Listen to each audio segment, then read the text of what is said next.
Hello students, ਮੈਂ ਮੋਹਿਤ ਢੀਂਗਰਾ ਇੱਕ ਵਾਰ ਫਿਰ ਤੁਹਾਡਾ ਸਵਾਗਤ ਹੈ CBSE ਇੰਸਟੀਟਿਊਟ ਦੇ ਇਸ ਆਨਲਾਈਨ ਪਲੇਟਫਾਰਮ 'ਤੇ। ਆਪਾਂ ਡਿਸਕਸ ਕਰ ਰਹੇ ਸੀ ਸਾਇੰਸ ਦੇ ਇੰਪੋਰਟੈਂਟ ਕੁਐਸਚਨਸ ਨੂੰ, ਅਤੇ ਅੱਜ ਆਪਾਂ ਡਿਸਕਸ ਕਰਾਂਗੇ ਦਾ ਪਾਰਟ 5। ਤਾਂ ਸਟਾਰਟ ਕਰਦੇ ਹਾਂ ਅੱਜ ਦਾ ਆਪਣਾ ਪਹਿਲਾ ਕੁਐਸਚਨ। ਫਸਟ ਕੁਐਸਚਨ ਹੈ which of the following is an inert gas. ਤਾਂ ਆਪਾਂ ਦੱਸਣਾ ਇਹਨਾਂ ਦੇ ਵਿੱਚੋਂ ਕਿਹੜੀ ਇਨਰਟ ਗੈਸ ਹੈ। ਦੇਖੋ ਗੈਸਿਸ ਆਪਾਂ ਸੁਣੀਏ ਜੀ, ਬਹੁਤ ਟਾਈਪਸ ਦੀ ਗੈਸਿਸ ਹੁੰਦੀਆਂ। ਇਨਰਟ ਗੈਸ ਦਾ ਮਤਲਬ ਇਹ ਹੈ ਜਿਹੜੀ ਕਿਸੇ ਦੇ ਨਾਲ ਰਿਐਕਟ ਨਹੀਂ ਕਰਦੀਆਂ, ਦੈਟ ਡੂ ਨਾਟ ਰਿਐਕਟ। ਤਾਂ ਆਪਾਂ ਯਾਦ ਰੱਖਣਾ ਜਿਹੜੀ ਕਿਸੇ ਨਾਲ ਰਿਐਕਟ ਨਹੀਂ ਕਰਦੀਆਂ ਕੁਛ ਕੰਡੀਸ਼ਨਸ ਦੇ ਵਿੱਚ ਰਿਐਕਟ ਨਹੀਂ ਕਰਦੀਆਂ, ਜਾਂ ਇਹਨਾਂ ਦੀ ਕੋਈ ਕੈਮੀਕਲ ਰਿਐਕਸ਼ਨ ਨਹੀਂ ਹੁੰਦੀ ਕੁਛ ਗੈਸਿਸ ਦੇ ਨਾਲ, ਉਹਨਾਂ ਨੂੰ ਆਪਾਂ ਇਨਰਟ ਗੈਸ ਕਹਿ ਦਿੰਦੇ ਹਾਂ। ਇਨਰਟ ਗੈਸ ਦਾ ਦੂਸਰਾ ਨਾਮ ਹੈ, ਇਹਨਾਂ ਨੂੰ ਆਪਾਂ ਨੋਬਲ ਗੈਸਿਸ ਵੀ ਕਹਿ ਦਿੰਦੇ ਹਾਂ। ਨੋਬਲ ਗੈਸ ਜਿਵੇਂ ਆਪਾਂ ਕਹਿੰਦੇ ਹਾਂ ਉਹ ਪਰਸਨ ਤਾਂ ਬਹੁਤ ਨੋਬਲ ਹੈ, ਵੀ ਕਿਸੇ ਨਾਲ ਲੜਾਈ ਝਗੜਾ ਨਹੀਂ ਕਰਦਾ, ਉਸੇ ਤਰੀਕੇ ਨਾਲ ਨੋਬਲ ਗੈਸਿਸ ਹੈ, ਕਿਸੇ ਨੇ ਰਿਐਕਟ ਨਹੀਂ ਕਰਦੀਆਂ। ਤਾਂ ਅਵੇਲੇਬਲ ਆਪਸ਼ਨਸ ਦੇ ਵਿੱਚੋਂ ਇਹਦਾ ਆਨਸਰ ਹੈ ਜੀ ਫੋਰਥ ਆਪਸ਼ਨ ਆਰਗਨ। ਆਰਗਨ ਕੀ ਹੈ ਜੀ? ਇੱਕ ਇਨਰਟ ਗੈਸ। ਆਕਸੀਜਨ ਵੀ ਆਪਾਂ ਸੁਣੀ ਹੈ, ਨਾਈਟ੍ਰੋਜਨ, ਹਾਈਡਰੋਜਨ, ਇਹ ਸਾਰੇ ਗੈਸਿਸ ਦੇ ਨਾਮ ਆਪਾਂ ਸੁਣੀ ਹੈ। ਇਹਨਾਂ ਦੇ ਵਿੱਚੋਂ ਆਰਗਨ ਜਿਹੜੀ ਹੈ ਜੀ ਉਹ ਇਨਰਟ ਗੈਸ ਹੈ, ਯਾਨੀ ਕਿ ਨੋਬਲ ਗੈਸ ਹੈ। ਆਰਗਨ ਦੇ ਨਾਲ ਤੁਸੀਂ ਹੋਰ ਵੀ ਯਾਦ ਰੱਖ ਸਕਦੇ ਹੋ, ਜਿਵੇਂ ਕਿ ਹੀਲੀਅਮ ਹੈ, ਨੀਓਨ, ਜ਼ੀਨੋਨ ਐਂਡ ਕ੍ਰਿਪਟਨ। ਤਾਂ ਪੰਜ ਮੈਂ ਤੁਹਾਨੂੰ ਲਿਖਤੀਆਂ ਜੀ, ਆਰਗਨ, ਹੀਲੀਅਮ, ਨੀਓਨ, ਜ਼ੀਨੋਨ ਐਂਡ ਕ੍ਰਿਪਟਨ। ਇਹ ਸਾਰੀਆਂ ਕੀ ਹੈ ਜੀ? ਇਨਰਟ ਗੈਸ, ਯਾਨੀ ਕਿ ਨੋਬਲ ਗੈਸਿਸ। ਚਲਦੇ ਹਾਂ ਅੱਜ ਦੇ ਆਪਣੇ ਸੈਕਿੰਡ ਕੁਐਸਚਨ 'ਤੇ। ਸੈਕਿੰਡ ਕੁਐਸਚਨ ਹੈ during which type of chemical reaction heat is absorbed. ਇਸ ਕੁਐਸਚਨ ਦਾ ਮਤਲਬ ਇਹ ਹੈ ਵੀ ਕਿਹੜੀ ਰਿਐਕਸ਼ਨ ਦੇ ਵਿੱਚ ਹੀਟ ਐਬਜ਼ੋਰਬ ਹੁੰਦੀ ਹੈ, ਯਾਨੀ ਕਿ ਉਹ ਕਿਹੜੀ ਰਿਐਕਸ਼ਨ ਹੁੰਦੀ ਹੈ ਜਿਹਦੇ ਵਿੱਚ ਆਪਾਂ ਨੂੰ ਹੀਟ ਦੇਣੀ ਪੈਂਦੀ ਹੈ ਤਾਂ ਕਰਕੇ ਉਹ ਰਿਐਕਸ਼ਨ ਹੁੰਦੀ ਹੈ। ਇਹੋ ਜਿਹੀ ਰਿਐਕਸ਼ਨਸ ਨੂੰ ਆਪਾਂ ਕਹਿੰਦੇ ਜੀ ਐਂਡੋਥਰਮਿਕ ਰਿਐਕਸ਼ਨ। ਯਾਨੀ ਕਿ ਆਪਾਂ ਇੱਕ ਚੀਜ਼ ਸਿੰਪਲ ਜੀ ਯਾਦ ਕਰ ਲੈਣੀ ਹੈ, ਜਦੋਂ ਆਪਾਂ ਹੀਟ ਦੇ ਰਹੇ ਹਾਂ, ਹੀਟ ਅੰਦਰ ਆ ਰਹੀ ਹੈ, ਇਟ ਮੀਨਸ ਐਂਡੋ। ਜਦੋਂ ਹੀਟ ਬਾਹਰ ਆ ਰਹੀ ਹੈ, ਇਟ ਮੀਨਸ ਐਕਸੋ। ਹੁਣ ਜੇ ਆਪਣਾ ਕੁਐਸਚਨ ਹੁੰਦਾ ਹੀਟ ਆਪਾਂ ਨੂੰ ਐਬਜ਼ੋਰਬ ਦੀ ਜਗ੍ਹਾ ਚਲੀ ਗਿਆ ਹੁੰਦਾ ਹੀਟ ਐਗਜ਼ਿਟ ਹੋ ਰਹੀ ਹੈ, ਮਤਲਬ ਹੀਟ ਬਾਹਰ ਆ ਰਹੀ ਹੈ, ਉਸ ਕੇਸ ਦੇ ਵਿੱਚ ਆਪਣਾ ਆਨਸਰ ਹੋ ਜਾਂਦਾ ਐਕਸੋਥਰਮਿਕ। ਪਰ ਇਸ ਕੇਸ ਦੇ ਵਿੱਚ ਕੀ ਹੈ? ਹੀਟ ਐਬਜ਼ੋਰਬ ਹੋ ਰਹੀ ਹੈ, ਆਪਾਂ ਨੂੰ ਕਿਸੇ ਰਿਐਕਸ਼ਨ ਦੇ ਲਈ ਹੀਟ ਦੇਣੀ ਪੈ ਰਹੀ ਹੈ, ਇਟ ਮੀਨਸ ਉਹ ਕਿਹੜੀ ਰਿਐਕਸ਼ਨ ਹੈ? ਐਂਡੋਥਰਮਿਕ ਰਿਐਕਸ਼ਨ। ਯਾਨੀ ਕਿ ਕਿਸੇ ਵੀ ਚੀਜ਼ ਦੀ ਰਿਐਕਸ਼ਨ ਹੋ ਰਹੀ ਹੈ X+Y ਪਲੱਸ ਆਪਾਂ ਨੂੰ ਹੀਟ ਦੇਣੀ ਪੈ ਰਹੀ ਹੈ, ਉਹ ਜੀ ਰਿਐਕਸ਼ਨ ਨੂੰ ਆਪਾਂ ਕਹਿੰਦੇ ਹਾਂ ਐਂਡੋਥਰਮਿਕ ਰਿਐਕਸ਼ਨ। ਚਲਦੇ ਜੀ ਆਪਣੇ ਨੈਕਸਟ ਕੁਐਸਚਨ 'ਤੇ। ਥਰਡ ਕੁਐਸਚਨ ਹੈ according to Kepler the part of the planets revolving around the sun is. ਆਪਾਂ ਨੂੰ ਪਤਾ ਜੀ ਜਿਹੜੇ ਪਲੈਨਟਸ ਆਪਣੇ ਸੋਲਰ ਸਿਸਟਮ ਦੇ ਵਿੱਚ ਆਪਣੇ ਟੋਟਲ 8 ਪਲੈਨਟਸ ਹੈ, ਉਹ ਕੀ ਹੈ? ਸਨ ਦੇ ਅਰਾਊਂਡ ਰਿਵੋਲਵ ਕਰ ਰਹੇ, ਆਪਣੇ ਸੋਲਰ ਸਿਸਟਮ ਦੇ ਵਿੱਚ ਸਨ ਦੇ ਅਰਾਊਂਡ ਰਿਵੋਲਵ ਕਰ ਰਹੇ, ਪਰਿਕਰਮਾ ਲਗਾ ਰਹੇ। ਤਾਂ ਕੈਪਲਰ ਇੱਕ ਸਾਇੰਟਿਸਟ ਸੀ ਜਿਨ੍ਹਾਂ ਨੇ ਕੀ ਦੱਸਿਆ ਵੀ ਉਹਨਾਂ ਦੀ ਜਿਹੜੀ ਰੈਵੋਲਿਊਸ਼ਨ ਹੈ ਉਹ ਕਿਹੜੀ ਸ਼ੇਪ ਦੀ ਹੈ। ਤਾਂ ਆਪਾਂ ਸ਼ੇਪ ਯਾਦ ਰੱਖਣਾ ਜੀ, ਐਲਿਪਟੀਕਲ ਸ਼ੇਪ ਹੈ, ਇੱਦਾਂ ਦੀ ਐਲਿਪਟੀਕਲ ਜੀ ਸ਼ੇਪ ਹੈ। ਇਹ ਕਿੰਨੇ ਦੱਸਿਆ ਸੀ? ਸਭ ਤੋਂ ਪਹਿਲਾਂ ਕੈਪਲਰ ਨੇ। ਅਤੇ ਕੈਪਲਰ ਇੱਕ ਸਾਇੰਟਿਸਟ ਸੀ, ਇਹਨਾਂ ਨੇ ਇੱਕ ਲਾਅ ਵੀ ਦਿੱਤਾ ਸੀ, ਆਪਾਂ ਇਹਨਾਂ ਦਾ ਲਾਅ ਵੀ ਯਾਦ ਰੱਖ ਸਕਦੇ ਹਾਂ। ਲਾਅ ਦਾ ਨਾਮ ਹੈ ਜੀ Kepler's law of planetary motion. Kepler's law of planetary motion ਮਤਲਬ ਇਹ ਜਿਵੇਂ ਆਪਾਂ ਨੂੰ ਪਤਾ, ਆਪਾਂ ਨਾਲ ਕੁਐਸਚਨਸ ਉਹ ਵੀ ਡਿਸਕਸ ਕਰ ਲੈਂਦੇ ਹੁੰਦੇ ਹਾਂ। ਤਾਂ ਆਪਾਂ ਨੂੰ ਇਹ ਵੀ ਕੁਐਸਚਨ ਆ ਸਕਦਾ ਵੀ Kepler's law of planetary motion ਇਹ ਲਾਅ ਕਿੰਨੇ ਦਿੱਤਾ ਸੀ? ਕੈਪਲਰ ਨੇ। ਚਲਦੇ ਜੀ ਨੈਕਸਟ ਕੁਐਸਚਨ 'ਤੇ। ਨੈਕਸਟ ਕੁਐਸਚਨ ਹੈ the by property of which virtue of which property ਹੈ body opposes change in its state of rest ਔਰ ਮੋਸ਼ਨ। ਯਾਨੀ ਕਿ ਜਦੋਂ ਕੋਈ ਚੀਜ਼ ਰੈਸਟ 'ਤੇ ਹੈ ਉਹ ਰੈਸਟ 'ਤੇ ਰਹਿਣ ਦੀ ਕੋਸ਼ਿਸ਼ ਕਰਦੀ ਹੈ, ਜਦੋਂ ਕੋਈ ਚੀਜ਼ ਮੋਸ਼ਨ 'ਚ ਹੈ ਤਾਂ ਉਹ ਮੋਸ਼ਨ ਦੇ ਵਿੱਚ ਰਹਿਣ ਦੀ ਕੋਸ਼ਿਸ਼ ਕਰਦੀ ਹੈ। ਇਹ ਚੀਜ਼, ਇਹ ਪ੍ਰੋਪਰਟੀ ਨੂੰ ਕੀ ਬੋਲਿਆ ਜਾਂਦਾ? ਇਸ ਪ੍ਰੋਪਰਟੀ ਨੂੰ ਬੋਲਿਆ ਜਾਂਦਾ ਫੋਰਥ ਆਪਸ਼ਨ ਇਨਰਸ਼ੀਆ। ਇਨਰਸ਼ੀਆ ਇੱਕ ਉਹ ਕੰਸੈਪਟ ਹੈ ਜਿਹਦੇ ਨਾਲ ਆਪਾਂ ਦੱਸ ਸਕਦੇ ਜਦੋਂ ਕੋਈ ਚੀਜ਼ ਰੈਸਟ 'ਤੇ, ਜਿਵੇਂ ਤੁਹਾਡੀ ਕੋਈ ਟੇਬਲ 'ਤੇ ਬੁੱਕ ਪਈ ਹੈ, ਉਹ ਬੁੱਕ ਟੇਬਲ 'ਤੇ ਉਦੋਂ ਤੱਕ ਪਈ ਰਹੂਗੀ ਜਦੋਂ ਤੱਕ ਆਪਾਂ ਉਸ ਬੁੱਕ ਨੂੰ ਚੱਕਦੇ ਨਹੀਂ। ਸਿੰਪਲ ਜੀ ਚੀਜ਼, ਉਹਨੂੰ ਆਪਾਂ ਕੀ ਬੋਲਦੇ ਹਾਂ? ਇਨਰਸ਼ੀਆ ਆਫ ਰੈਸਟ। ਤਾਂ ਇਨਰਸ਼ੀਆ ਦਾ ਮਤਲਬ ਇਹ ਹੈ ਵੀ ਬੋਡੀ ਅਪੋਜ਼ ਕਰਦੀ ਹੈ change in states of rest ਔਰ ਮੋਸ਼ਨ। ਮਤਲਬ ਯਾਨੀ ਕਿ ਜੋ ਰੈਸਟ ਦੇ ਵਿੱਚ, ਉਹ ਰੈਸਟ ਦੇ ਵਿੱਚ ਰਹਿਣ ਦੀ ਕੋਸ਼ਿਸ਼ ਕਰੂਗੀ, ਕੋਈ ਬੋਡੀ ਮੋਸ਼ਨ 'ਚ ਤਾਂ ਉਹ ਮੋਸ਼ਨ ਦੇ ਵਿੱਚ ਰਹਿਣ ਦੀ ਕੋਸ਼ਿਸ਼ ਕਰੂਗੀ। ਤਾਂ ਯਾਦ ਰੱਖਣਾ ਇੰਪੋਰਟੈਂਟ ਹੈ। ਅਗਲੇ ਆਪਸ਼ਨਸ ਨੂੰ ਵੀ ਡਿਸਕਸ ਕਰ ਲੈਂਦੇ। ਫ੍ਰਿਕਸ਼ਨ ਤੁਹਾਨੂੰ ਪਤਾ ਹੀ ਹੈ ਜੀ, ਫ੍ਰਿਕਸ਼ਨ ਕੀ ਇੱਕ ਅਪੋਜ਼ਿੰਗ ਫੋਰਸ ਹੈ। ਅਪੋਜ਼ਿੰਗ ਫੋਰਸ ਇਹ ਉਦੋਂ ਪਲੇ ਕਰਦੀ ਹੈ ਜਦੋਂ ਕੋਈ ਵੀ ਬੋਡੀ ਮੋਸ਼ਨ ਦੇ ਵਿੱਚ ਆਉਣ ਦੀ ਕੋਸ਼ਿਸ਼ ਕਰਦੀ ਹੈ। ਯਾਨੀ ਕਿ ਕੋਈ ਬੋਡੀ ਜਦੋਂ ਮੋਸ਼ਨ ਦੇ ਵਿੱਚ ਆਉਣ ਦੀ ਕੋਸ਼ਿਸ਼ ਕਰਦੀ ਹੈ ਤਾਂ ਇੱਕ ਆਪੋਜ਼ਿਟ ਟਾਈਪ ਦੇ ਵਿੱਚ ਇੱਕ ਫੋਰਸ ਲੱਗਦੀ ਹੈ, ਉਹਨੂੰ ਕੀ ਬੋਲਿਆ ਜਾਂਦਾ? ਫ੍ਰਿਕਸ਼ਨ। ਨੈਕਸਟ ਆਪਸ਼ਨਸ ਵੀ ਦੇਖ ਲੈਂਦੇ। ਇੱਕ ਆਪਸ਼ਨ ਹੈ ਇੰਪਲਸ। ਇੰਪਲਸ 'ਤੇ ਆਪਾਂ ਨੂੰ ਕੁਐਸਚਨ ਇਹ ਆ ਸਕਦਾ, ਇੰਪਲਸ ਦਾ ਫਾਰਮੂਲਾ ਦੱਸ ਸਕਦੇ ਆਪਾਂ। ਇੰਪਲਸ ਦਾ ਫਾਰਮੂਲਾ ਹੁੰਦਾ ਜੀ ਫੋਰਸ ਇਨਟੂ ਟਾਈਮ। ਇੰਪਲਸ ਦਾ ਕੰਸੈਪਟ ਯੂਜ਼ ਹੁੰਦਾ ਜਿਵੇਂ ਕਿ ਆਪਾਂ ਦੇਖਿਆ ਵੀ ਕ੍ਰਿਕਟ ਮੈਚਿਸ ਹੁੰਦੇ ਆ, ਜਦੋਂ ਬੋਲ ਆ ਰਹੀ ਹੁੰਦੀ ਹੈ ਇੱਕ ਫੀਲਡਰ ਕੋਲੇ, ਉਹ ਕੀ ਕਰਦਾ? ਬੋਲ ਨੂੰ ਕੈਚ ਕਰਨ ਵੇਲੇ ਆਪਣੇ ਹੱਥ ਨੂੰ ਥੋੜ੍ਹਾ ਜਿਹਾ ਪਿੱਛੇ ਕਰ ਲੈਂਦਾ। ਉਹ ਕਿਉਂ ਕਰ ਲੈਂਦਾ? ਬਿਕੋਜ਼ ਕਾਫੀ ਜ਼ਿਆਦਾ ਫੋਰਸ ਆਉਂਦੀ ਹੈ, ਉਹ ਆਪਣਾ ਟਾਈਮ ਇੰਕਰੀਜ਼ ਕਰਕੇ ਇੰਪਲਸ ਯਾਨੀ ਕਿ ਇੰਪੈਕਟ ਨੂੰ ਰਿਡਿਊਸ ਕਰ ਦਿੰਦਾ। ਤਾਂ ਇੰਪਲਸ ਦਾ ਕੰਸੈਪਟ ਉੱਥੇ ਯੂਜ਼ ਹੁੰਦਾ। ਇੰਪਲਸ ਦਾ ਆਪਾਂ ਫਾਰਮੂਲਾ ਯਾਦ ਰੱਖਣਾ ਫੋਰਸ ਇਨਟੂ ਟਾਈਮ। ਇਹ ਵੀ ਇੰਪੋਰਟੈਂਟ ਹੈ। ਅਗਲੀ ਆਪਸ਼ਨ ਵੀ ਆਪਾਂ ਦੇਖ ਲੈਂਦੇ ਹਾਂ ਮੋਮੈਂਟਮ। ਮੋਮੈਂਟਮ ਵੀ ਆਪਾਂ ਨੂੰ ਪੁੱਛਿਆ ਜਾਂਦਾ ਸਾਇੰਸ ਦੇ ਵਿੱਚ। ਮੋਮੈਂਟਮ ਨੂੰ ਪੀ ਦੇ ਨਾਲ ਡੋਨੇਟ ਕੀਤਾ ਜਾਂਦਾ ਹੈ, ਅਤੇ ਮੋਮੈਂਟਮ ਦਾ ਵੀ ਫਾਰਮੂਲਾ ਯਾਦ ਰੱਖਣਾ ਹੈ, ਮਾਸ ਇਨਟੂ ਵੈਲੋਸਿਟੀ। ਦੇਖੋ ਕੁਝ ਫਾਰਮੂਲਾਜ਼ ਹੈ ਜੋ ਆਪਾਂ ਯਾਦ ਰੱਖਣੇ ਹੈ। ਮੋਮੈਂਟਮ ਦਾ ਫਾਰਮੂਲਾ ਹੈ ਮਾਸ ਇਨਟੂ ਵੈਲੋਸਿਟੀ। ਚਲਦੇ ਹਾਂ ਅੱਜ ਦੇ ਆਪਣੇ ਨੈਕਸਟ ਕੁਐਸਚਨ ਤੇ। 5th ਕੁਐਸਚਨ ਹੈ which instrument is use to measure distance travel by vehicle. ਕੋਈ ਵੀ ਵਹੀਕਲ ਕਿੰਨਾ ਡਿਸਟੈਂਸ ਟਰੈਵਲ ਕਰਦਾ, ਉਹ ਕਿਹੜਾ ਇੰਸਟਰੂਮੈਂਟ ਉਹਨੂੰ ਮੈਜ਼ਰ ਕਰਦਾ ਹੈ? ਇਹਦਾ ਸੀ ਆਪਸ਼ਨ ਆਨਸਰ ਹੈ ਜੀ ਓਡੋਮੀਟਰਸ। ਯਾਨੀ ਕਿ ਜਿਹੜੇ ਆਪਣੇ ਵਹੀਕਲਸ ਆਪਾਂ ਬਾਈਕ ਯੂਜ਼ ਕਰਦੇ ਹਾਂ, ਕਾਰਸ, ਬਾਈਕ, ਮੋਟਰਸਾਈਕਲਸ, ਉਹਨਾਂ ਦੇ ਵਿੱਚ ਕੀ ਹੈ, ਓਡੋਮੀਟਰ ਲੱਗਿਆ ਹੁੰਦਾ ਹੈ ਕਿ ਮੈਜ਼ਰ ਕਰਦਾ ਡਿਸਟੈਂਸ ਟਰੈਵਲ ਬਾਏ ਦਾ ਵਹੀਕਲਸ। ਬਾਕੀ ਆਪਸ਼ਨਸ ਵੀ ਆਪਾਂ ਦੇਖ ਲੈਂਦੇ ਹਾਂ, ਜਿਵੇਂ ਕਿ ਟੈਕੋਮੀਟਰ ਹੈ। ਟੈਕੋਮੀਟਰ ਕੀ ਦੱਸਦਾ ਹੈ? ਇਹ ਦੱਸਦਾ ਜੀ ਰੋਟੇਸ਼ਨ ਸਪੀਡ ਆਫ ਸ਼ਾਫਟ। ਜਿਹੜੀ ਸ਼ਾਫਟ ਹੁੰਦੀ ਹੈ ਟਰਬਾਈਨਸ ਦੇ ਵਿੱਚ, ਸ਼ਾਫਟਸ ਵਗੈਰਾ ਲੱਗੀ ਹੁੰਦੀ ਹੈ, ਉਹਨਾਂ ਦੀ ਰੋਟੇਸ਼ਨ ਸਪੀਡ ਕਿੰਨੀ ਹੈ, ਇਹ ਕੌਣ ਦੱਸਦਾ ਜੀ? ਟੈਕੋਮੀਟਰ। ਕ੍ਰੋਨੋਮੀਟਰ ਦਾ ਲਿੰਕ ਹੈ ਜੀ ਟਾਈਮ ਦੇ ਨਾਲ। ਟਾਈਮ ਨੂੰ ਮੈਜ਼ਰ ਕਰਨ ਲਈ ਇੰਸਟਰੂਮੈਂਟ ਹੈ ਕ੍ਰੋਨੋਮੀਟਰ। ਜਿੱਥੇ ਵਰਡ ਕ੍ਰੋਨੋ ਆ ਜਾਂਦਾ ਆਪਾਂ ਟਾਈਮ ਯਾਦ ਰੱਖਣਾ। ਅਤੇ ਪਾਇਰੋਮੀਟਰ ਆਪਾਂ ਨੂੰ ਪਤਾ ਹੀ ਹੈ ਜੀ, ਪਾਇਰੋਮੀਟਰ ਮੈਜ਼ਰ ਕਰਦਾ ਜੀ high temperature. Very important question. ਜ਼ਿਆਦਾ ਤਾਪਮਾਨ, ਉੱਚ ਤਾਪਮਾਨ ਨੂੰ ਮੈਜ਼ਰ ਕਰਨ ਲਈ ਇੰਸਟਰੂਮੈਂਟ ਹੁੰਦਾ ਪਾਇਰੋਮੀਟਰ। ਅਤੇ ਲੋ ਟੈਂਪਰੇਚਰ ਲਈ ਆਪਾਂ ਯਾਦ ਰੱਖਣਾ ਥਰਮੋਮੀਟਰ। ਇਹ ਸਾਰੇ ਇੰਸਟਰੂਮੈਂਟਸ ਆ। ਦੇਖੋ ਇੰਸਟਰੂਮੈਂਟਸ ਹੋ ਗਏ, ਸਟੱਡੀਜ਼ ਹੋ ਗਈਆਂ, ਜ਼ਰੂਰ ਆਪਾਂ ਨੂੰ ਐਗਜ਼ਾਮ 'ਚ ਪੁੱਛੀਆਂ ਜਾਂਦੀਆਂ, ਇਹ ਆਪਾਂ ਯਾਦ ਰੱਖਣਾ। ਨੈਕਸਟ ਅੱਜ ਆਪਣਾ 6th ਕੁਐਸਚਨ ਹੈ ELISA test is use to diagnose which disease. ਇੱਕ ਟੈਸਟ ਹੁੰਦਾ, ਉਹਦਾ ਨਾਮ ਹੈ ਜੀ ਅਲੀਜ਼ਾ ਟੈਸਟ। ਕਿਹੜੇ ਡਿਸੀਜ਼ ਨੂੰ ਡਾਇਗਨੋਸ ਚੈੱਕ ਕਰਨ ਲਈ ਇਹ ਟੈਸਟ ਯੂਜ਼ ਹੁੰਦਾ? ਇਹਦਾ ਸੀ ਆਪਸ਼ਨ ਆਨਸਰ ਹੈ। ਸੀ ਆਪਸ਼ਨ ਕੀ ਹੈ ਤੁਹਾਡੇ ਕੋਲ? ਏਡਸ। ਠੀਕ ਹੈ, ਏਡਸ ਤੁਸੀਂ ਸੁਣੀ ਇਹਦਾ। ਏਡਸ ਇੱਕ ਕਾਮਨ ਵਾਇਰਲ ਡਿਸੀਜ਼ ਹੈ। ਏਡਸ ਕਾਫੀ ਜ਼ਿਆਦਾ ਇੰਪੋਰਟੈਂਟ ਹੈ ਇਹ ਕੁਐਸਚਨ। ਅਲੀਜ਼ਾ ਟੈਸਟ ਏਡਸ ਨੂੰ ਡਾਇਗਨੋਸ ਕਰਨ ਲਈ ਯੂਜ਼ ਕੀਤਾ ਜਾਂਦਾ। ਏਡਸ ਦੀ ਆਪਾਂ ਫੁੱਲ ਫਾਰਮ ਵੀ ਯਾਦ ਰੱਖਣੀ ਹੈ ਜੀ। ਫੁੱਲ ਫਾਰਮ ਕੀ ਹੈ? Acquired immunodeficiency syndrome. Acquired immunodeficiency syndrome. ਇਹ ਕੁਐਸਚਨ ਆਪਾਂ ਨੂੰ ਏਡਸ 'ਤੇ ਹੋਰ ਆ ਸਕਦਾ ਜੀ। ਏਡਸ ਕਿਸ ਤੋਂ ਹੁੰਦਾ? ਏਡਸ ਇੱਕ ਵਾਇਰਸ ਤੋਂ ਹੁੰਦਾ। ਜਿਵੇਂ ਕਿ ਹੁਣ ਵਾਇਰਸਿਸ ਕਾਫੀ ਫੈਲੇ ਹੋਏ ਆ, ਏਡਸ ਵੀ ਇੱਕ ਵਾਇਰਸ ਤੋਂ ਹੁੰਦਾ, ਅਤੇ ਉਸ ਵਾਇਰਸ ਦਾ ਨਾਮ ਕੀ ਹੈ ਜੀ? HIV virus. HIV। ਅਤੇ HIV ਦੀ ਫੁੱਲ ਫਾਰਮ ਵੀ ਆਪਾਂ ਨੂੰ ਐਗਜ਼ਾਮ 'ਚ ਪੁੱਛੀ ਜਾਂਦੀ ਹੈ। HIV ਦੀ ਫੁੱਲ ਫਾਰਮ ਹੈ ਜੀ human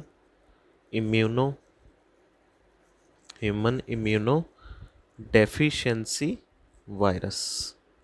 human immuno deficiency virus. ਇਹ ਆਪਾਂ ਨੂੰ ਏਡਸ ਦੇ ਕੁਐਸਚਨ ਬਣ ਸਕਦੇ ਆ। ਕੁਐਸਚਨ ਹੋਰ ਆ ਸਕਦਾ ਜੀ ਏਡਸ ਡੇ ਕਦੋਂ ਮਨਾਇਆ ਜਾਂਦਾ ਹੈ? ਏਡਸ ਡੇ ਮਨਾਇਆ ਜਾਂਦਾ 1 ਦਸੰਬਰ ਨੂੰ। ਇਹਨੂੰ ਆਪਾਂ ਇੱਦਾਂ ਯਾਦ ਰੱਖ ਸਕਦੇ ਆ ਪਿਆ ਜੀ 1, ਆ ਪਿਆ ਡੀ ਤੇ ਦਸੰਬਰ, ਏਡਸ ਡੇ ਆਪਾਂ ਯਾਦ ਰੱਖ ਸਕਦੇ ਹਾਂ 1 ਦਸੰਬਰ ਨੂੰ ਏਡਸ ਡੇ ਸੈਲੀਬ੍ਰੇਟ ਕੀਤਾ ਜਾਂਦਾ, ਮਨਾਇਆ ਜਾਂਦਾ। ਏਡਸ ਦੀ ਰੋਕਥਾਮ ਲਈ ਇਹ ਡੇ ਮਨਾਇਆ ਜਾਂਦਾ। ਸੈਲੀਬ੍ਰੇਟ ਤਾਂ ਨਹੀਂ ਕਵਾਂਗੇ, ਏਡਸ ਦੀ ਰੋਕਥਾਮ ਲਈ ਇਹ ਡੇ ਮਨਾਇਆ ਜਾਂਦਾ। ਏਡਸ ਨੂੰ ਪ੍ਰੀਵੈਂਟ ਕਰਨ ਲਈ ਡੇ ਮਨਾਇਆ ਜਾਂਦਾ। ਅਤੇ ਏਡਸ ਦਾ ਇੱਕ ਹੋਰ ਨਾਮ ਵੀ ਆਪਾਂ ਯਾਦ ਰੱਖਣਾ। ਏਡਸ ਦਾ ਇੱਕ ਹੋਰ ਨਾਮ ਵੀ ਹੈ ਜੀ ਗ੍ਰਿਡ ਡਿਸੀਜ਼। ਦੂਸਰਾ ਨਾਮ ਹੈ, ਵੀ ਕੁਐਸਚਨ ਆ ਸਕਦਾ ਗ੍ਰਿਡ ਡਿਸੀਜ਼ ਕਿਹਨੂੰ ਬੋਲਿਆ ਜਾਂਦਾ? ਗ੍ਰਿਡ ਡਿਸੀਜ਼ ਬੋਲਿਆ ਜਾਂਦਾ ਏਡਸ ਨੂੰ। ਹੋਰ ਆਪਾਂ ਦੇਖ ਲੈਂਦੇ ਹਾਂ ਪਲੇਗ ਹੈ ਜਿਹੜਾ, ਇਹ ਵੀ ਇੰਪੋਰਟੈਂਟ ਹੈ, ਬਹੁਤ ਵਾਰੀ ਕੁਐਸਚਨ ਐਗਜ਼ਾਮ 'ਚ ਆਇਆ। ਪਲੇਗ ਨੂੰ ਕੀ ਬੋਲਿਆ ਜਾਂਦਾ? Black death. ਇਹ ਵੀ ਐਗਜ਼ਾਮ 'ਚ ਕੁਐਸਚਨ ਬਹੁਤ ਵਾਰੀ ਆਇਆ। ਬਲੈਕ ਡੈਥ ਕਿਹਨੂੰ ਬੋਲਿਆ ਜਾਂਦਾ ਜੀ? ਪਲੇਗ ਨੂੰ। ਉਸੇ ਤਰੀਕੇ ਨਾਲ ਟਾਈਫਾਈਡ ਨੂੰ ਆਪਾਂ ਡਿਸਕਸ ਕਰ ਲੈਂਦੇ ਹਾਂ। ਟਾਈਫਾਈਡ ਕਿਸ ਤੋਂ ਹੁੰਦਾ? ਬੈਕਟੀਰੀਆ ਤੋਂ। ਇਹ ਵੀ ਕੁਐਸਚਨ ਐਗਜ਼ਾਮ 'ਚ ਪੁੱਛਿਆ ਜਾਂਦਾ ਬੈਕਟੀਰੀਆ ਤੋਂ। ਅਤੇ ਉਸ ਬੈਕਟੀਰੀਆ ਦਾ ਨਾਮ ਵੀ ਆਪਾਂ ਯਾਦ ਰੱਖਣਾ। ਨਾਮ ਆ ਉਹਦਾ ਸਾਲਮੋਨੈਲਾ ਟਾਈਫੀ। ਸਾਲਮੋਨੈਲਾ ਟਾਈਫੀ, ਇਹ ਉਸ ਬੈਕਟੀਰੀਆ ਤੋਂ ਹੁੰਦਾ, ਯਾਦ ਰੱਖਣਾ। ਅਤੇ ਟਾਈਫਾਈਡ ਨੂੰ ਡਿਟੈਕਟ ਕਰਨ ਲਈ, ਡਾਇਗਨੋਸ ਕਰਨ ਲਈ ਵੀ ਇੱਕ ਟੈਸਟ ਹੁੰਦਾ। ਇਹ ਵੀ ਡੇਲੀ ਲਾਈਫ 'ਚ ਆਪਾਂ ਇਹਦਾ ਨਾਮ ਸੁਣਦੇ, ਇਹ ਵੀ ਯਾਦ ਰੱਖਣਾ ਵਿਡਾਲ ਟੈਸਟ। ਤਾਂ ਵਿਡਾਲ ਟੈਸਟ ਕਿਹਦੇ ਲਈ ਹੁੰਦਾ ਜੀ? ਟਾਈਫਾਈਡ ਲਈ। ਚਲਦੇ ਆਪਣੇ ਨੈਕਸਟ ਕੁਐਸਚਨ 'ਤੇ। 7th ਕੁਐਸਚਨ ਹੈ which fibre is used in making bristles of the toothbrush. ਆਪਾਂ ਟੂਥਬ੍ਰਸ਼ ਕਰਦੇ ਹਾਂ ਰੋਜ਼, ਉਹਦੇ ਜਿਹੜੇ ਬ੍ਰਿਸਲਸ ਹੁੰਦੇ ਆ ਹੈ ਨਾ, ਉਹ ਕਿਸ ਚੀਜ਼ ਦੇ ਬਣੇ ਹੁੰਦੇ ਆ? ਉਹ ਸੈਕਿੰਡ ਆਪਸ਼ਨ ਆਨਸਰ ਹੈ ਨਾਈਲੋਨ 66। ਨਾਈਲੋਨ 66 ਇਹਦਾ ਮੰਨਿਆ ਜਾਂਦਾ ਵੀ ਇਹਦੀ ਇਨਵੈਂਸ਼ਨ ਜੋ ਹੋਈ ਸੀ ਨਿਊਯਾਰਕ ਅਤੇ ਲੰਡਨ ਦੇ ਜਿਹੜੇ ਸਾਇੰਟਿਸਟ ਸੀ ਉਹਨਾਂ ਨੇ ਕੀਤੀ ਸੀ, ਤਾਂ ਉਹਨਾਂ ਦੇ ਨਾਮ ਤੋਂ ਇਹਦਾ ਨਾਮ ਰਿਹਾ ਨਿਊਯਾਰਕ ਨਾਈਲੋਨ। NY ਮਤਲਬ ਨਿਊਯਾਰਕ ਅਤੇ LON ਮੀਨਸ ਲੰਡਨ। ਅਤੇ ਨਾਈਲੋਨ 66 ਯੂਜ਼ ਹੁੰਦਾ ਟੂਥਬ੍ਰਸ਼ ਦੇ ਜਿਹੜੇ ਬ੍ਰਿਸਲਸ ਹੁੰਦੇ ਉਹਨੂੰ ਬਣਾਉਣ ਲਈ। ਚਲਦੇ ਨੈਕਸਟ ਕੁਐਸਚਨ 'ਤੇ। 8th ਕੁਐਸਚਨ ਹੈ which is the main chemical component of vinegar. ਸਿਰਕਾ ਦੇਖੋ ਆਪਾਂ ਯੂਜ਼ ਕਰਦੇ ਵਿਨੇਗਰ, ਤਾਂ ਵਿਨੇਗਰ ਦਾ ਮੇਨ ਕੈਮੀਕਲ ਕੰਪੋਨੈਂਟ ਕੀ ਹੁੰਦਾ? ਕਿਹੜਾ ਐਸਿਡ ਉਹਦੇ ਵਿੱਚ ਹੁੰਦਾ? ਤਾਂ ਇਹ ਆਨਸਰ ਹੈ ਦਾ ਐਸੀਟਿਕ ਐਸਿਡ। ਅਤੇ ਐਸੀਟਿਕ ਐਸਿਡ ਦਾ ਆਪਾਂ ਫਾਰਮੂਲਾ ਯਾਦ ਰੱਖਣਾ CH3COOH। ਡੇਲੀ ਲਾਈਫ 'ਚ ਆਪਾਂ ਯੂਜ਼ ਕਰਦੇ ਵਿਨੇਗਰ, ਕਿਉਂਕਿ ਐਗਜ਼ਾਮ ਜ਼ਿਆਦਾ ਕੁਐਸਚਨ ਇਹੀ ਆਉਣਗੇ ਜੋ ਡੇਲੀ ਲਾਈਫ ਨਾਲ ਰਿਲੇਟਿਡ ਸਾਇੰਸ ਹੈ। ਤਾਂ CH3COOH ਐਸਿਟਿਕ ਐਸਿਡ ਦਾ ਫਾਰਮੂਲਾ ਹੈ। ਸਿਟਰਿਕ ਐਸਿਡ ਆਪਾਂ ਨੂੰ ਮਿਲਦਾ ਜੀ ਜਿਹੜੇ ਖੱਟੇ ਫਰੂਟਸ ਹੈ, ਯਾਨੀ ਕਿ ਜਿਹੜੇ ਸਿਟਰਸ ਫਰੂਟਸ ਹੈ। ਸਿਟਰਸ ਫਰੂਟਸ ਤੋਂ ਆਪਾਂ ਨੂੰ ਕੀ ਮਿਲਦਾ? ਸਿਟਰਿਕ ਐਸਿਡ। ਜਾਂ ਸਿਟਰਸ ਫਰੂਟਸ ਲਾਈਕ ਲੈਮਨ ਹੋ ਗਿਆ, ਹੋਰ ਆਪਣਾ ਔਰੇਂਜ ਹੋ ਗਿਆ, ਇਹਨਾਂ ਤੋਂ ਆਪਾਂ ਨੂੰ ਮਿਲਦਾ ਸਿਟਰਿਕ ਐਸਿਡ। ਅਤੇ ਟਾਰਟਰਿਕ ਐਸਿਡ 'ਤੇ ਆਪਾਂ ਨੂੰ ਕੁਐਸਚਨ ਆ ਸਕਦਾ ਵੀ ਟਾਰਟਰਿਕ ਐਸਿਡ ਮੇਨਲੀ ਕਿਹਦੇ ਵਿੱਚ ਮਿਲਦਾ ਆਪਾਂ ਨੂੰ, ਕਿਹੜੇ ਫਰੂਟ 'ਚੋਂ ਮਿਲਦਾ? ਦਾ ਆਨਸਰ ਹੈ ਗ੍ਰੇਪਸ ਦੇ ਵਿੱਚੋਂ ਮਿਲਦਾ ਟਾਰਟਰਿਕ ਐਸਿਡ। ਨਾਈਟ੍ਰਿਕ ਐਸਿਡ 'ਤੇ ਆਪਾਂ ਨੂੰ ਕੁਐਸਚਨ ਆ ਸਕਦਾ ਨਾਈਟ੍ਰਿਕ ਐਸਿਡ ਦਾ ਫਾਰਮੂਲਾ ਦੱਸੋ ਜੀ, HNO3, ਕਿਉਂਕਿ ਨਾਈਟ੍ਰਿਕ ਐਸਿਡ ਕਾਫੀ ਸਟਰੋਂਗ ਐਸਿਡ ਹੈ, ਇਹਦਾ ਫਾਰਮੂਲਾ ਆਪਾਂ ਨੂੰ ਪੁੱਛ ਸਕਦਾ ਜੀ HNO3। ਚਲਦੇ ਹਾਂ ਅੱਜ ਦੇ ਆਪਣੇ 9th ਕੁਐਸਚਨ 'ਤੇ। Which pigment is responsible for the yellow colour of urine. ਜੋ ਯੂਰਿਨ ਦਾ ਯੈਲੋ ਕਲਰ ਹੁੰਦਾ ਉਹ ਕਿਹੜਾ ਪਿਗਮੈਂਟ ਕਰਕੇ ਹੁੰਦਾ? ਉਹ ਪਿਗਮੈਂਟ ਹੁੰਦਾ ਜੋ ਉਹਨੂੰ ਕਲਰ ਪ੍ਰਦਾਨ ਕਰਦਾ, ਉਹਦਾ ਨਾਮ ਹੈ ਜੀ ਯੂਰੋਕ੍ਰੋਮ। ਇਹ ਯਾਦ ਰੱਖਣਾ, ਕਾਫੀ ਇੰਪੋਰਟੈਂਟ ਕੁਐਸਚਨ ਹੈ। ਅਤੇ ਹੀਮੋਗਲੋਬਿਨ ਬਾਰੇ ਆਪਾਂ ਪੜ੍ਹੇ ਸੀ, ਜਿਵੇਂ ਆਪਾਂ ਆਪਸ਼ਨਸ ਨੂੰ ਡਿਸਕਸ ਕਰਦੇ ਹਾਂ। ਹੀਮੋਗਲੋਬਿਨ ਕਿਸ ਚੀਜ਼ ਲਈ ਯੂਜ਼ ਹੁੰਦਾ ਹੈ? ਟਰਾਂਸਪੋਰਟ ਆਫ ਆਕਸੀਜਨ ਲਈ ਵੀ ਯਾਦ ਰੱਖਣਾ, ਕੁਐਸਚਨ ਜ਼ਰੂਰ ਐਗਜ਼ਾਮ 'ਚ ਬਣਦਾ ਹੈ। ਹੀਮੋਗਲੋਬਿਨ ਦਾ ਮੇਨ ਕੰਮ ਕੀ ਹੈ ਜੀ? Transport of oxygen. ਚਲਦੇ ਆਪਣੇ 10th ਕੁਐਸਚਨ 'ਤੇ। 10th question Ki, what is the force behind the working principal of cream separator.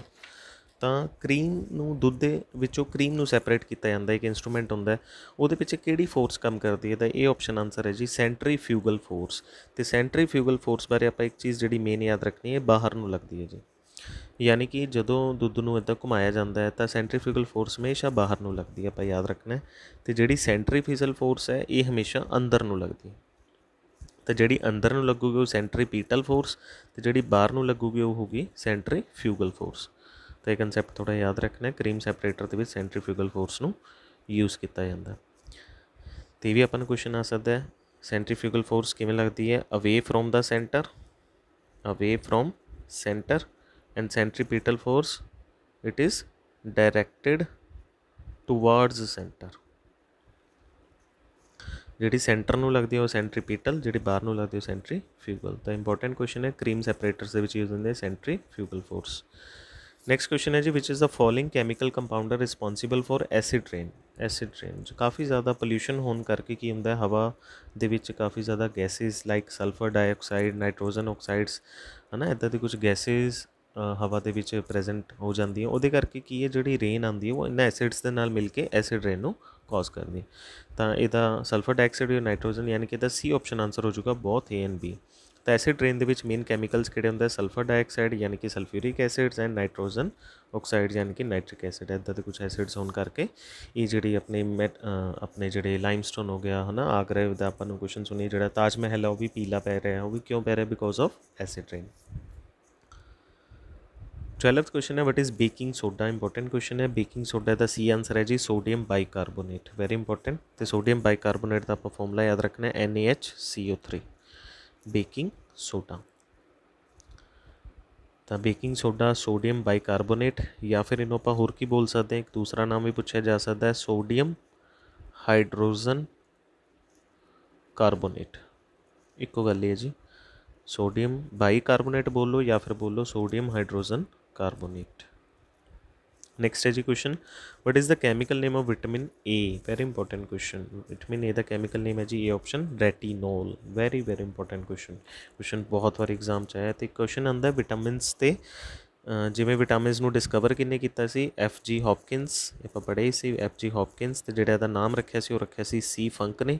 Total vitamin 6 ਹੈ ਜੀ, A B C D E and K। ਇਹਨਾਂ ਦੇ ਵਿੱਚੋਂ ਜਿਹੜਾ ਆਪਾਂ ਨੂੰ ਕਿਸੇ ਫੂਡ ਸੋਰਸ ਤੋਂ ਨਹੀਂ ਮਿਲਦਾ, ਜਿਹੜਾ ਬਾਹਰੋਂ ਮਿਲਦਾ ਉਹ ਕਿਹੜਾ? ਵਿਟਾਮਿਨ D, ਯਾਨੀ ਕਿ ਵਿਟਾਮਿਨ D ਆਪਾਂ ਨੂੰ ਕਿਸ ਤੋਂ ਮਿਲਦਾ? ਸਨ ਤੋਂ। ਇਹ ਸਾਰੇ ਕੁਐਸਚਨਸ ਆਪਾਂ ਨੂੰ ਵਿਟਾਮਿਨਸ 'ਤੇ ਬਣ ਸਕਦੇ ਆ। ਹੋਰ ਆਪਾਂ ਨੂੰ ਕੀ ਕੁਐਸਚਨ ਬਣ ਸਕਦਾ? ਹੋਰ ਆਪਾਂ ਨੂੰ ਕੁਐਸਚਨ ਇਹ ਬਣ ਸਕਦਾ ਜੀ ਵਿਟਾਮਿਨਸ, ਹਾਂ, ਵਿਟਾਮਿਨ A ਦੀ ਕਮੀ ਨਾਲ ਕਿਹੜਾ ਡਿਸੀਜ਼ ਹੋ ਜਾਂਦਾ? ਵਿਟਾਮਿਨ A ਦੀ ਕਮੀ ਨਾਲ ਜਿਹੜਾ ਡਿਸੀਜ਼ ਹੁੰਦਾ ਉਹਦਾ ਨਾਮ ਹੈ ਜੀ ਨਾਈਟ ਬਲਾਈਂਡਨੈਸ। ਵਿਟਾਮਿਨ A ਦੀ ਕਮੀ ਨਾਲ ਨਾਈਟ ਬਲਾਈਂਡਨੈਸ ਨਾਮ ਦਾ ਅੰਧਰਾਤਾ ਰੋਗ ਹੋ ਜਾਂਦਾ। ਚਲਦੇ ਹਾਂ 14th ਕੁਐਸਚਨ 'ਤੇ। What causes the flow of electricity in a metallic wire. ਜਦੋਂ ਇਲੈਕਟ੍ਰੀਸਿਟੀ ਯਾਨੀ ਕਿ ਕਰੰਟ ਫਲੋ ਕਰਦਾ, ਯਾਨੀ ਕਿ ਉਹਦੇ ਵਿੱਚ ਕਿਹੜੀ ਚੀਜ਼ ਫਲੋ ਕਰਦੀ? ਉਹ ਹੁੰਦੇ ਇਲੈਕਟ੍ਰੋਨਸ।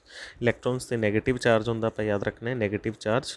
ਤਾਂ ਨੈਗੇਟਿਵ ਚਾਰਜ ਇਲੈਕਟ੍ਰੋਨਸ ਫਲੋ ਕਰਦੇ ਆ ਇਲੈਕਟ੍ਰੀਸਿਟੀ ਯਾਨੀ ਕਿ ਕਰੰਟ ਦੀ ਫੋਰਮ ਦੇ ਵਿੱਚ। ਇਲੈਕਟ੍ਰੋਨਸ ਦੇ ਬਾਰੇ ਆਪਾਂ ਕੁਐਸਚਨ ਹੋਰ ਪੜ੍ਹਿਆ ਸੀ, ਇਲੈਕਟ੍ਰੋਨਸ ਨੂੰ ਕਿੰਨੇ ਡਿਸਕਵਰ ਕੀਤਾ ਸੀ? J.J. ਥੋਮਸਨਸ। ਤਾਂ ਇਹ ਕੁਐਸਚਨ ਬਣ ਸਕਦਾ ਇਲੈਕਟ੍ਰੋਨ ਡਿਸਕਵਰ ਕੀਤਾ J.J. ਥੋਮਸਨ। ਅਤੇ ਨੈਗੇਟਿਵ ਚਾਰਜ ਆਪਾਂ ਯਾਦ ਰੱਖਣਾ ਕਿਸ 'ਤੇ ਹੁੰਦਾ ਜੀ? ਇਲੈਕਟ੍ਰੋਨਸ 'ਤੇ। ਅਤੇ ਅੱਜ ਦਾ ਆਪਣਾ ਵੀਡੀਓ ਦਾ ਲਾਸਟ ਕੁਐਸਚਨ ਹੈ, what type of substance which accelerate or decelerate the rate of chemical reaction without being change during the reaction. ਯਾਨੀ ਕਿ ਕੁਐਸਚਨ ਕੀ ਹੈ, ਜਦੋਂ ਕੋਈ ਵੀ ਕੈਮੀਕਲ ਰਿਐਕਸ਼ਨ ਹੁੰਦੀ ਹੈ ਉਹ ਸਬਸਟਾਂਸ ਦੱਸਣਾ ਹੈ ਜੋ ਤਾਂ ਉਹ ਰਿਐਕਸ਼ਨ ਨੂੰ ਐਕਸਲਰੇਟ ਯਾਨੀ ਕਿ ਫਾਸਟ ਕਰ ਦਿੰਦਾ ਹੈ ਜਾਂ ਫਿਰ ਡੀਐਕਸਲਰੇਟ ਜਾਂ ਸਲੋ ਕਰ ਦਿੰਦਾ, ਉਸ ਸਬਸਟਾਂਸ ਨੂੰ ਕੀ ਬੋਲਿਆ ਜਾਂਦਾ ਹੈ? ਸੀ ਆਪਸ਼ਨ ਇਹਦਾ ਕਰੈਕਟ ਆਨਸਰ ਹੈ ਕੈਟਾਲਿਸਟ। ਤਾਂ ਕੈਟਾਲਿਸਟ ਉਹ ਸਬਸਟਾਂਸ ਹੁੰਦੇ ਜੋ ਰਿਐਕਸ਼ਨ ਨੂੰ ਜਾਂ ਤਾਂ ਫਾਸਟ ਕਰ ਸਕਦੇ ਆ ਸਲੋ ਕਰ ਸਕਦੇ। ਤਾਂ ਬਹੁਤ ਟਾਈਪਸ ਦੀ ਰਿਐਕਸ਼ਨ ਹੈ, ਮਤਲਬ ਬਹੁਤ ਸਾਰੀ ਡੇਲੀ ਲਾਈਫ 'ਚ ਇੱਦਾਂ ਦੀ ਚੀਜ਼ਾਂ ਜੋ ਕਿ ਰਿਐਕਸ਼ਨਸ ਹੁੰਦੀਆਂ ਜਿਨ੍ਹਾਂ ਦੇ ਵਿੱਚ ਕੈਟਾਲਿਸਟ ਨੂੰ ਐਡ ਕੀਤਾ ਜਾਂਦਾ ਜੋ ਰਿਐਕਸ਼ਨਸ ਨੂੰ ਫਾਸਟ ਜਾਂ ਸਲੋ ਕਰ ਸਕਦੇ। ਤਾਂ ਇਹ ਸੀ ਸਟੂਡੈਂਟਸ ਅੱਜ ਦੇ ਆਪਣੇ ਬੈਸਟ ਸਾਇੰਸ ਦੇ ਕੁਐਸਚਨਸ ਪਾਰਟ 5। ਤਾਂ ਡਿਸਕਸ ਕਰਾਂਗੇ ਨੈਕਸਟ ਲੈਕਚਰ ਦੇ ਵਿੱਚ ਆਪਣੇ ਨੈਕਸਟ ਕੁਐਸਚਨਸ ਨੂੰ। Okay then, thank you.